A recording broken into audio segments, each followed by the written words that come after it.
बल्स्तान high Carta appellate Carta कागजात नामजदगी रद्द बुहोगे खिलाफ जम बित्तगी अपील कुशदारक बिता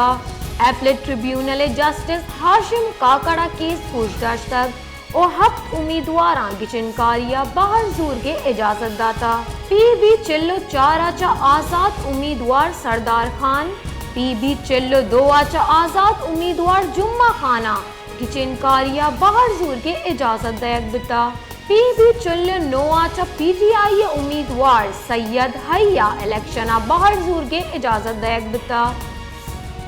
बल्स्तान हाई कोर्टा एपलेट कोर्टा कागजात नामजदगी रद्द बुहोगे खिलाफ जम बित्तगी अपील कुशदारक बिता